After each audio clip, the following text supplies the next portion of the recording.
ஏசப்பா Christmas season வேற வந்துருச்சு. கிறிஸ்மஸ்னாலே கிஃப்ட் தான் ஞாபகத்துக்கு வரும். நான் இந்த தடவை உங்களுக்கு ஒரு கிஃப்ட் கொடுக்கலான்னு இருக்கிறேன். எனக்கு கிஃப்டா?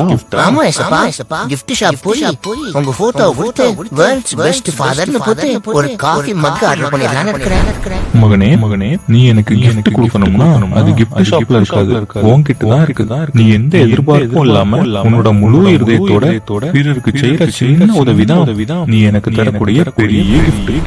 ஓகே ஏசப்பா, அப்போ கப்ப கேன்சல் பண்ணிட்டு ஹார்ட் ஓபன் பண்ணிடுறேன்.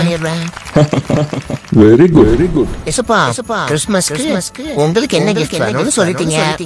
எனக்கு என்ன கிஃப்ட் தருவீங்கன்னு சொல்லவே இல்லையே.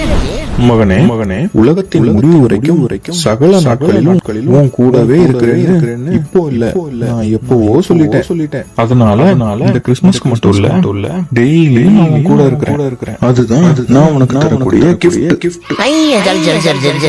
இது போதும் ஏசப்பா எனக்கு. மக்களே, நம்மளும் நம்ம ஏசப்பா சொன்ன மாதிரி கிஃப்ட கொடுப்போம். ஏசப்பா தந்து கிஃப்ட வாங்கிப்போம்.